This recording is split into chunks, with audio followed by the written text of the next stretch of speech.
नमस्कार दोस्तों। अमित शाह ने ठान लिया है कि आम आदमी पार्टी हो चाहे कांग्रेस पार्टी हो, उन्हें जो है किसी भी चुनाव का मज़ा नहीं लेने देना है। यानी वो कोई भी चुनाव जीतने ना पाएं।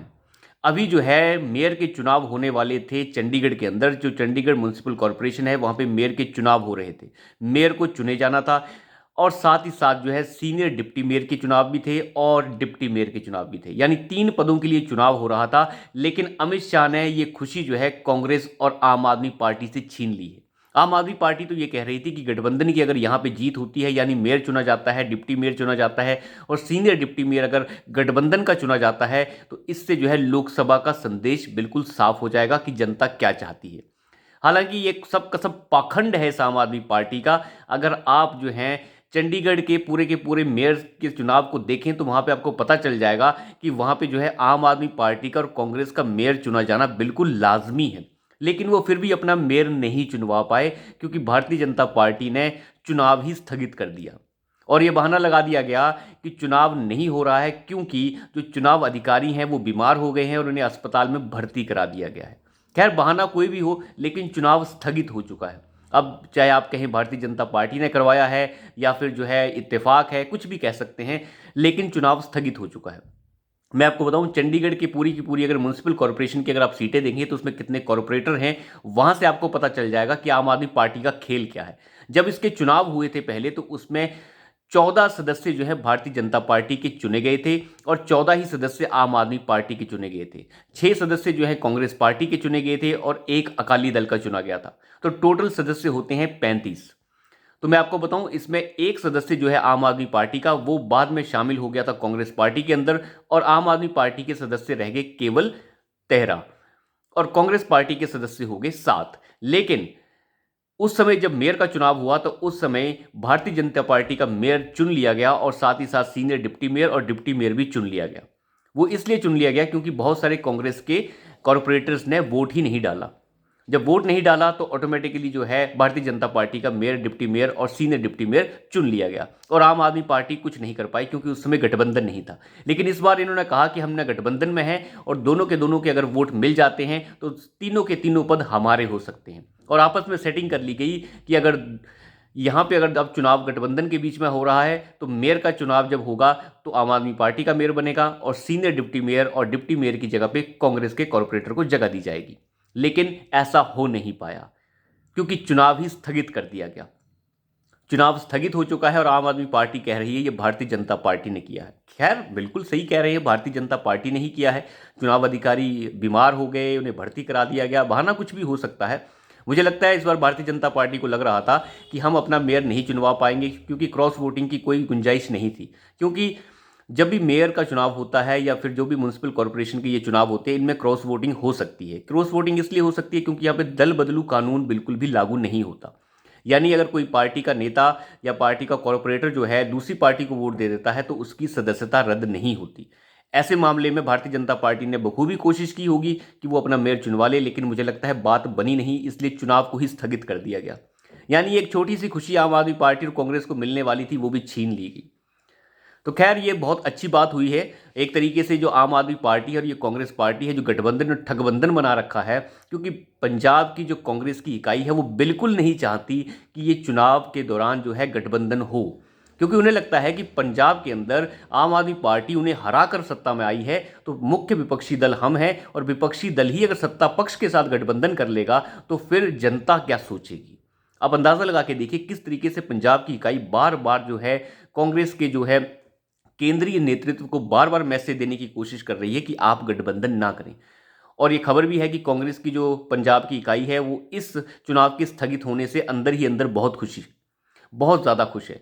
पंजाब के जो कांग्रेस पार्टी के प्रदेश अध्यक्ष हैं वाजपा जी ने तो ये भी कह दिया था 2 दिन पहले कि आम आदमी पार्टी को अपनी ऑफिस के अंदर की जो अंबेडकर की तस्वीर है उसे हटा देना चाहिए, भगत सिंह की तस्वीर है उसे हटा देना चाहिए और हिटलर की तस्वीर लगा देनी चाहिए और देखना चाहिए कि उनकी पार्टी में हिटलर की तरह कौन दिखता है। इशारा केजरीवाल की तरफ था। यानी आप अंदाज़ा लगा के देखिए कि प्रदेश की जो कांग्रेस की इकाई है वो किस तरीके से आम आदमी पार्टी के खिलाफ है।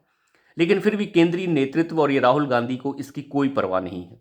खैर, परवाह है नहीं है इसका बहुत जल्द पता जो है पंजाब के जब चुनाव होंगे तब पता चल ही जाएगा। लेकिन आम आदमी पार्टी और कांग्रेस के गठबंधन को पंजाब की कांग्रेस इकाई बिल्कुल भी बर्दाश्त नहीं करना चाह रही है।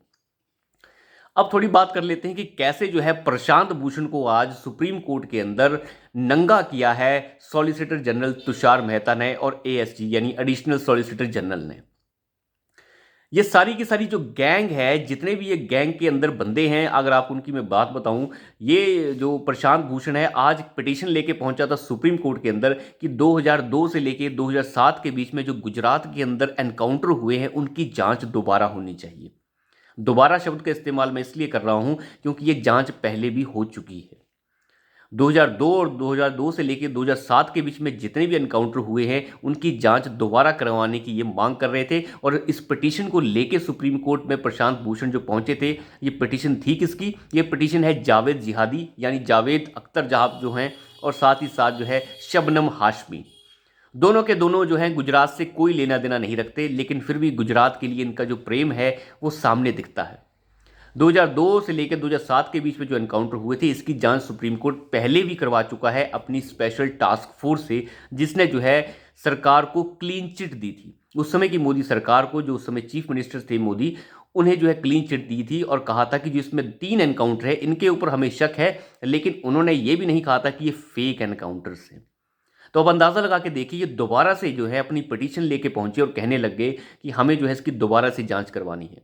तो सॉलिसिटर जनरल ने वहां पे ये कहा कि पहले इन लोगों से पूछा जाना चाहिए कि ये लोग जो हैं जो पिटीशन लेके आए हैं, शबनम हाशमी जो दिल्ली के अंदर जो है अपना एनजीओ चलाती है, सोशल एक्टिविस्ट का नाम करती है, और साथ ही साथ ये जावेद अख्तर जो है वो एक फिल्मकार है, गाने लिखता है और फनकार है, वो आदमी जो है गुजरात के एनकाउंटर से उसका क्या लेना देना है? उन्हें क्यों नहीं ध्यान आता कि महाराष्ट्र के अंदर जो एनकाउंटर हुए उनकी बात करें, उत्तर प्रदेश के अंदर जो एनकाउंटर हुए 2002 से लेकर 7 तक उनकी बात करें। किसी के लिए इनका प्रेम नहीं जागता, केवल 2002 से लेकर 2007 के बीच में गुजरात के एनकाउंटर्स के बारे में इनका ध्यान क्यों चला जाता है? तो एक तरीके से नंगा इन्हें किया वहां पे और बताया है कि आपका क्या लेना देना है गुजरात के इन एनकाउंटर से, क्योंकि इसकी जांच पहले ही सुप्रीम कोर्ट की जो टास्क फोर्स है वो पहले ही कर चुकी है। अब दोबारा से इन एनकाउंटर्स की जांच करने का क्या मतलब है? जिन एनकाउंटर्स को ये बताना चाहते थे उन एनकाउंटर्स में एक एनकाउंटर है इशरत जहां का एनकाउंटर, जिसके बारे में अमित शाह को खूब घेरा गया था। लेकिन जो स्पेशल टास्क फोर्स थी सुप्रीम कोर्ट की अध्यक्षता में जो बनाई गई थी, जिसकी अगुवाई कर रहे थे एचएस बेदी जो पूर्व जस्टिस थे, उन्होंने ये साफ लिखा था कि इसमें इशरत जहां के जो एनकाउंटर केस है ये बिल्कुल भी फेक नहीं है, ये फेक एनकाउंटर नहीं है। यानी इसकी क्लियरेंस तो पहले ही मिल चुकी थी, लेकिन अब ये दोबारा से इसकी जांच चाहते हैं। दोबारा से जांच इसीलिए चाहते हैं कि दोबारा से इस मुर्दों को उखाड़ा जाए और गड़े मुर्दे उखाड़ कर प्रधानमंत्री मोदी को बदनाम करने का कोई तरीका ढूंढा जाए, क्योंकि ना प्राण प्रतिष्ठा रुक रही है ना कुछ और रुक रहा है। सब जगह जो है आंधी चल रही है और इस आंधी को रोकने के लिए अब नया तरीका अपनाया जा रहा है। इन्हें याद नहीं आता कि महाराष्ट्र के अंदर कितने सारे एनकाउंटर हुए, उत्तर प्रदेश के अंदर 2002 से लेके 2014 तक अगर आप देख लें तो कम से कम 250 से ज़्यादा एनकाउंटर हो चुके होंगे, लेकिन कोई उनकी बात नहीं करता। इन्हें 2002 से लेके 2007 के बीच में गुजरात के अंदर 2 दर्जन एनकाउंटर ही याद आते हैं। क्यों याद आते हैं इन्हें 2 दर्जन एनकाउंटर? तो अंदाज़ा लगा के देखिए कि क्यों इस पाखंड को जो है धोने की ज़रूरत है। और सॉलिसिटर जनरल ने आज खूब इसे धोया है। ना सुप्रीम कोर्ट के जजिस के सामने इसका कोई जवाब था, ना तो प्रशांत भूषण जो नंगा होकर नाचता है उसके पास भी इसका कोई जवाब नहीं था। क्योंकि इन लोगों को धोना बहुत ज़रूरी है। अगर इन्हें नहीं धोया जाएगा तो ये अपनी बातों से बाज नहीं आते। ये शबनम हाशमी जो एक एड़ी पर नाचने वाली औरत है, ये हमेशा से ही ऐसे ही विरोध करती रही है। जिसके भाई को नंगा नचाकर इस कांग्रेस पार्टी ने दिल्ली के अंदर मार डाला हो, ये आज भी कहती है कि प्रधानमंत्री मोदी के आने के बाद मुसलमान सुरक्षित नहीं है। ये सुरक्षित खुद नहीं है, ये सब के सब प्रोपेगेंडाधारी हैं जो 2002 से लेकर 2007 के बीच गुजरात में हुए एनकाउंटर्स के बारे में आज भी बात कर रहे हैं, जिनके ऊपर सुप्रीम कोर्ट पहले ही जांच कर चुका है। और 2019 के बीच में ये रिपोर्ट सुप्रीम कोर्ट के सामने रख दी गई थी 2019 में ही, जिसमें यह साफ कह दिया गया था कि सब एनकाउंटर्स ठीक हैं, बस 3 एनकाउंटर्स के ऊपर हमें शक है।